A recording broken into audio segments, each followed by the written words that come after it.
amis téléspectateurs, très heureux de vous retrouver pour une nouvelle édition de Terre de Mission, l'émission religieuse de TV Liberté.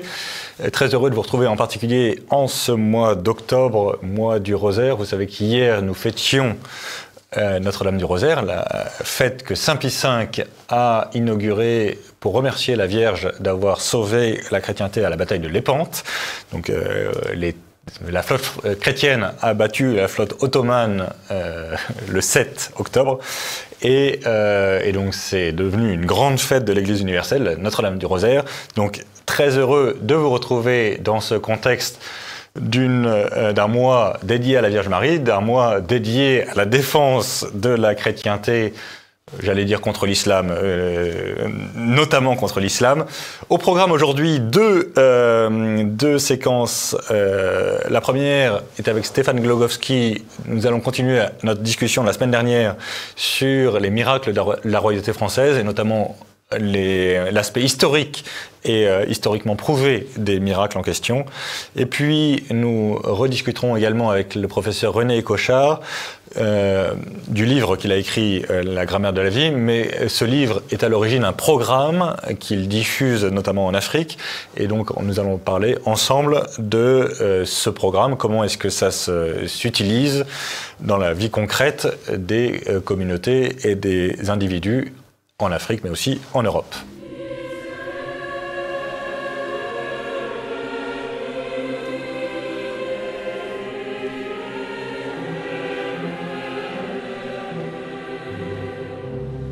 Eh bien, nous revenons sur Terre de Mission et j'ai le plaisir d'accueillir de nouveau Stéphane Glogowski. Bonjour Stéphane. Bonjour Guillaume. Merci beaucoup d'avoir accepté de nouveau notre invitation. Je voulais qu'on continue la conversation de la semaine dernière, puisque donc on a parlé de Jeanne d'Arc, des miracles de la royauté française.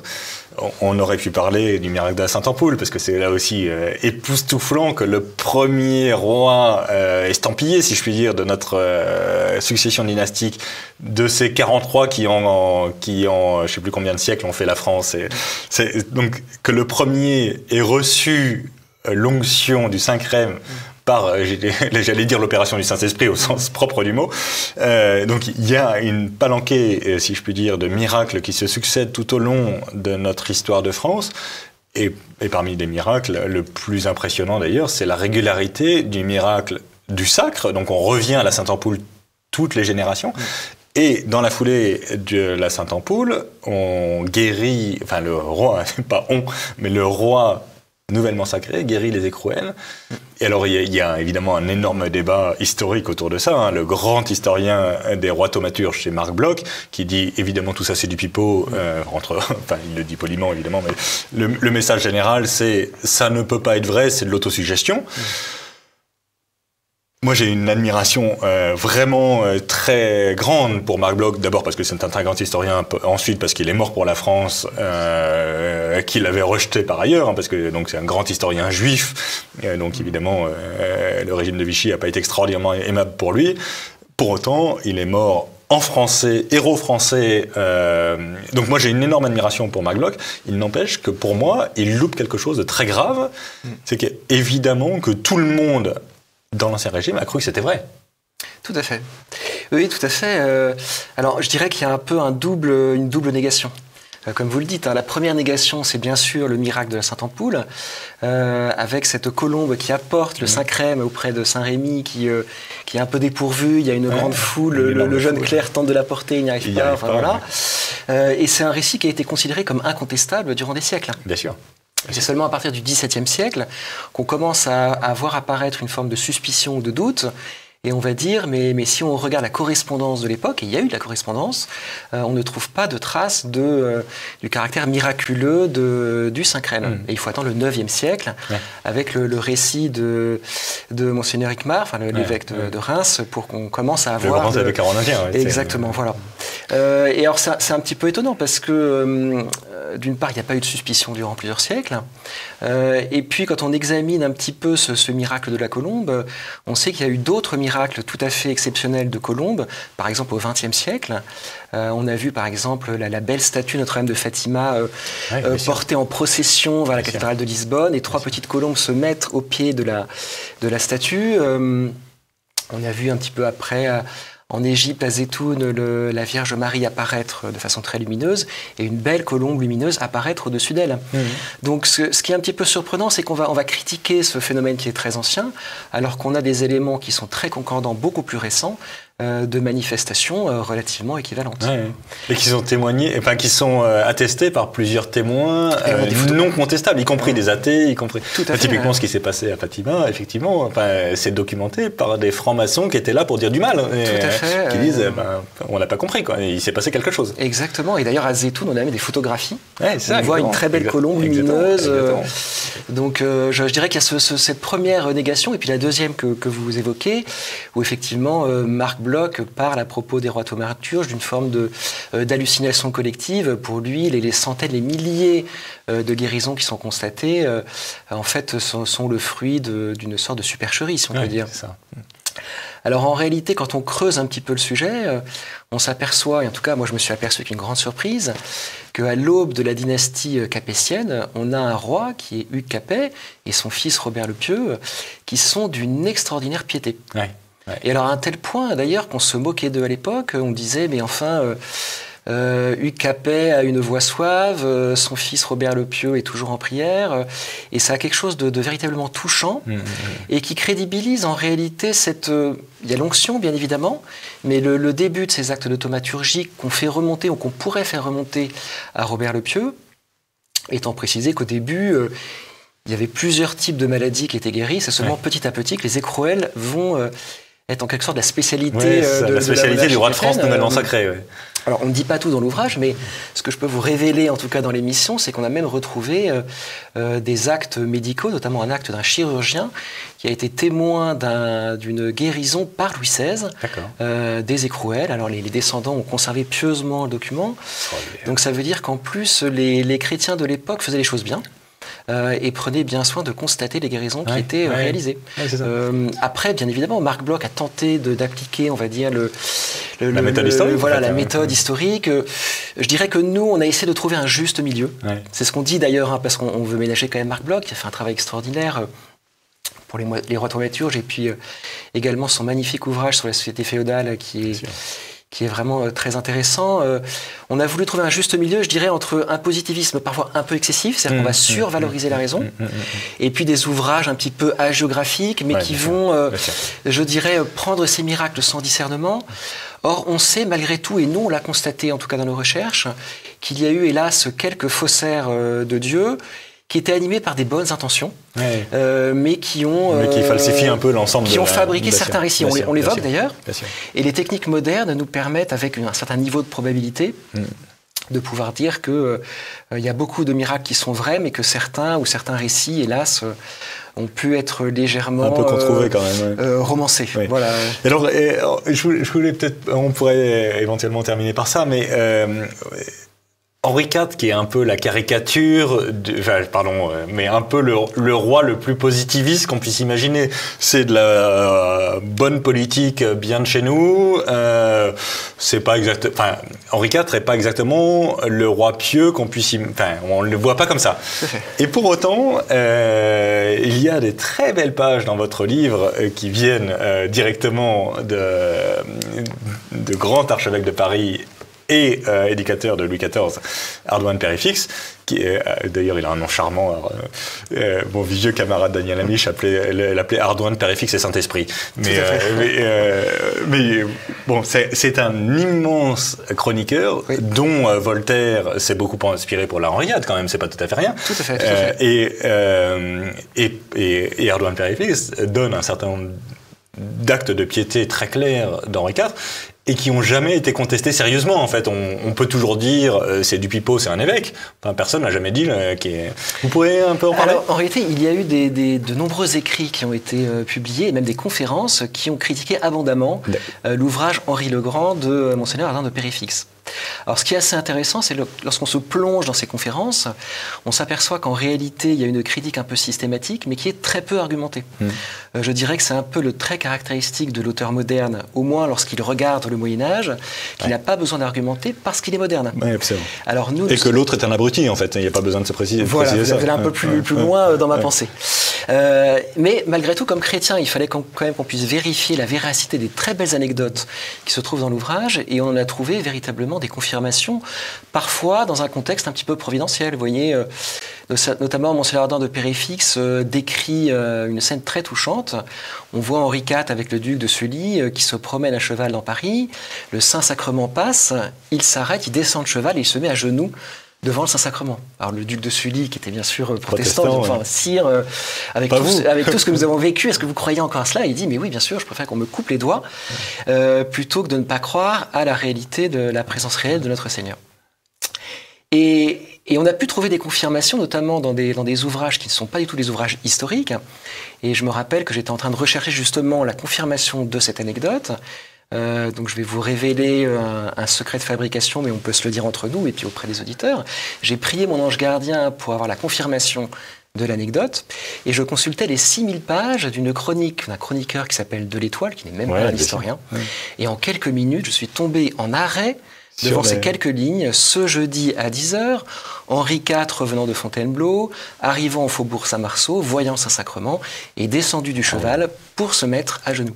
Extraordinaire. C'est quelque chose d'exceptionnel. Ouais, très belle histoire. Donc il y a les miracles qu'on décrit, et puis il y a les miracles. Et puis les miracles de fabrication. Voilà, c'est ça, de fabrication, voilà. Merci beaucoup, cher Stéphane. Bravo, bravo, bravo à Olivier Mainviel et à vous-même pour ce magnifique ouvrage, dont on espère d'ailleurs qu'il y aura une suite, parce que on sait bien qu'il y en a d'autres, des miracles de la royauté française, et des exemples très touchants de cette connexion entre ciel et terre de la royauté française. Donc, Olivier Mainviel, Stéphane Glogowski, la royauté française entre ciel et terre, pardon. On commence par le ciel, quand même, c'est plus logique. Via Romana, c'est un ouvrage qui coûte 23 € et qui fait 215 pages. C'est un extraordinaire ouvrage, chers amis téléspectateurs. Je ne saurais trop vous le recommander. Voilà. Merci beaucoup, cher Stéphane. C'était une très belle réussite.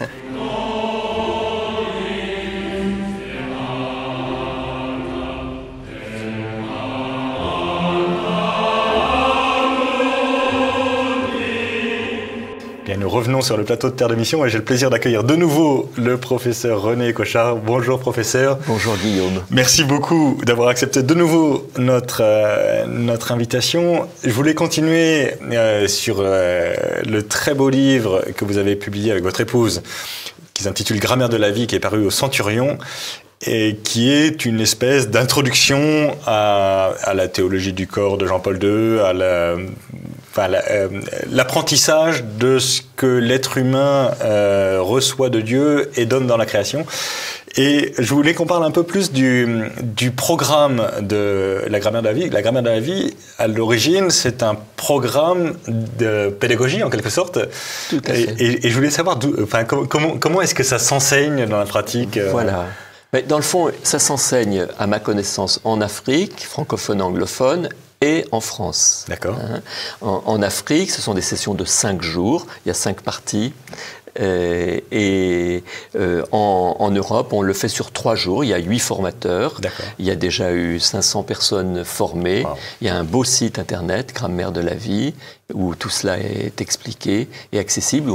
Et donc, en fait, un groupe demande, j'irai bientôt à Avignon, un groupe là, ce sont des éducateurs, des enseignants, demandent, on se retrouve entre 15 et 20 et on passe 3 jours ensemble où on chemine dans les 5 parties de cette dynamique, de façon à apprendre des outils, des manières de le transmettre. Il y a une matière et il y a la manière de le transmettre. Oui, c'est ça. Et c'est ça qui a été le plus riche dans le fond, c'est de trouver des ateliers simples, si vous voulez. Par exemple, ce que j'ai vécu plusieurs fois qui m'a beaucoup touché, quand on tombe sur la critique et la domination, eh bien très souvent on fait la pièce de théâtre de Genèse 2 et 3 éventuellement, et c'est superbe. J'ai dans les yeux des images d'amis africains qui sont déguisés et qui jouent le serpent. Le serpent, voilà, parce que l'accusation là est centrale. Ouais, bien sûr. Et comme dit Jean-Paul II, dès qu'on ne se souvient plus que l'autre est un frère qui m'est donné par Dieu, confié, alors l'accusation et la critique fleurissent. Bien sûr. Alors, peut-être plusieurs questions qui viennent spontanément. Peut-être que nous pourrions recommencer, vous en aviez parlé brièvement la semaine dernière, mais qu'on pourrait recommencer par les 5 points du programme. C'est bien. La première partie, c'est l'émerveillement, c'est l'écologie. L'émerveillement va guider mon accueil du monde et mon accueil de mes frères. Et il n'y a qu'une seule écologie, c'est l'écologie intégrale, c'est-à-dire que les autres, le monde m'est donné, les autres me sont donnés. Et une écologie dans laquelle l'homme est central, en quelque sorte. Central, parce qu'il faut éviter l'écologie dans laquelle l'homme est le parasite. L'homme est le parasite. Et là, pour le coup, le pape François a écrit très clairement qu'il faut, chaque fois qu'on se met à opposer l'écologie humaine et l'écologie environnementale, il n'y a pas d'issue. Il faut absolument que l'homme soit reconnu pour ce qu'il est. Dieu lui a confié le monde, et le monde, il en est l'objectif. L'intendant, et le but même. Et le but, voilà. Et donc ça, c'est la première partie. La deuxième partie, c'est la loi du don, parce qu'on ne peut pas comprendre la création si on ne se souvient pas qu'elle nous est donnée. La beauté, par exemple, la beauté, c'est un sourire de Dieu. C'est Dieu qui nous sourit, et il nous fait du bien. Il prend soin de nous. Et vous pensez donc qu'il y a une beauté, même, j'allais dire même au niveau des insectes. Alors pour nous, on voit bien la beauté des insectes, mais est-ce que les insectes voient une beauté? Ça c'est très bien. Ça oui, ça c'est très important. C'est quand Charles Darwin, première moitié du 19e siècle, a osé écrire qu'il y avait un goût pour le beau chez l'animal, il a eu 70 ans de bannissement. Ça, c'était impensable. Ce n'est qu'au XXe siècle que les scientifiques ont confirmé qu'il y avait quelque chose de profond. Que de fait, en fait, la beauté, le goût pour le beau est un don que Dieu a fait dans toute la nature. Et à tous les étages, en fait. À tous les étages. Et notamment, une chose qui m'a beaucoup touché, c'est que quand vous voyez des spermatozoïdes et des ovocytes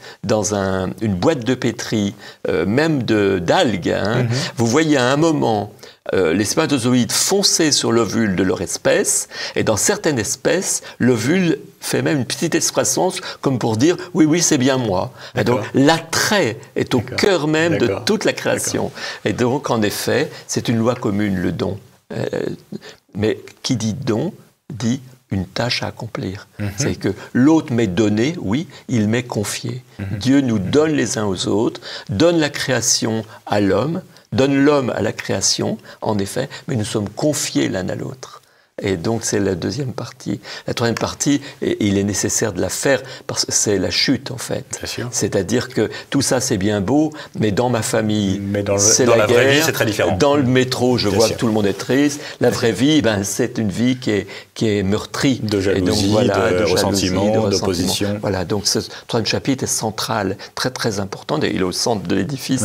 Et maintenant qu'on a accueilli tout à la fois le fait que nous sommes donnés les uns aux autres, mais que nous sommes dans une situation de chute, péché, voilà, alors la rédemption peut arriver. Voilà, c'est Rift and Redemption en anglais, ça a été très central dans la pédagogie en Afrique. Alors à ce moment-là, on peut accepter de s'orienter vers l'amour. La quatrième partie, et le thème principal, c'est la circulation entre le désir et le don. Parce que je pense que Benoît XVI a particulièrement travaillé là-dessus, avec tous les théologiens du monde entier. Mais en fait, un désir qui n'est pas connoté de don est une captation. Et un don sans désir, comme dit saint Paul, si vous donnez votre bien aux pauvres, mais sans amour, ça peut pas aboutir. Voilà, le désir, le don doivent toujours être maintenus. Connaturel. Voilà. Et c'est or là, central, on commence la quatrième partie par le masculin-féminin, parce que le masculin-féminin, c'est comme les neutrons et les protons dans l'atome. Ils s'attirent mutuellement. Voilà, il est nécessaire de les garder. C'est là que vient toute l'énergie de la vie de toute la nature. Et donc, on monte progressivement cette quatrième partie, partant du masculin et du féminin, l'amitié, l'amour qui naît, le mariage et alors l'union intime qui peut donner la vie et qui est une communion d'amour qui donne la vie à l'image du Créateur. Et une fois qu'on a vu tout ça, on est un peu émerveillé et on peut aborder la 5e partie où on voit dans le fond que Dieu a créé les choses de manière harmonieuse, c'est-à-dire l'articulation entre la foi et la raison, entre l'amour et la vie. Et entre l'amour et la vérité aussi. Vous voyez, exactement, et l'amour et la vérité. Et donc, voilà la pédagogie qui se transmet agréablement.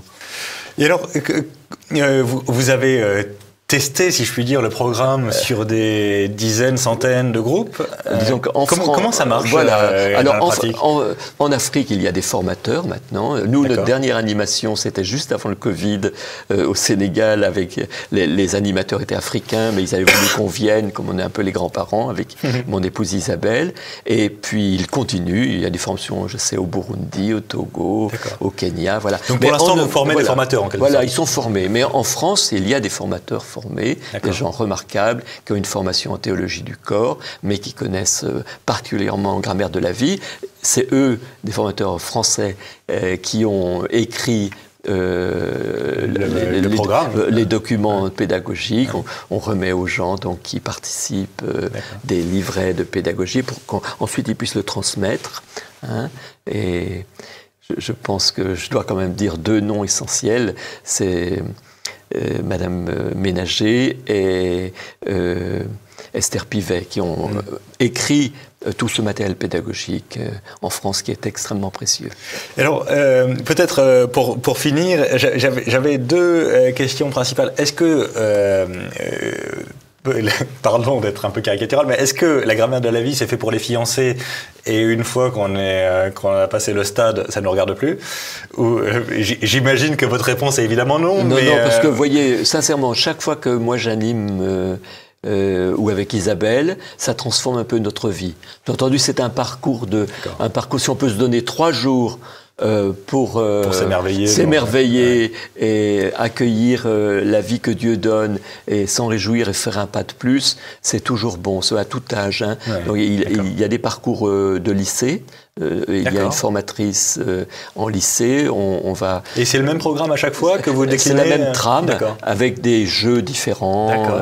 Les uns, ce sera des pièces de théâtre, les autres, ce sera des photos sur lesquelles on travaille, d'autres, ce sera préparer des cours. Quand c'est des professeurs qui le font, des éducateurs, ils préparent l'atelier, ça va être de préparer un enseignement, vous voyez. Mais il y a donc matière, c'est un parcours qui nous est donné et qui nous émerveille. Merci beaucoup, cher professeur. Donc, René et Isabelle Écochard, grammaire de la vie. Voilà, pour un simple lecteur comme moi, préface du cardinal Sarah, qui est une très belle préface, ça dit en passant. C'est paru au Centurion, ça coûte 16 €. C'est un petit bijou que je ne saurais trop vous conseiller, chers amis téléspectateurs, d'acheter, de lire, de diffuser autour de vous. Merci, professeur. La semaine prochaine, ce sera Jean-Pierre Maugendre qui animera l'émission. Et nous nous retrouvons, dans 3 semaines. D'ici là, que Dieu nous garde.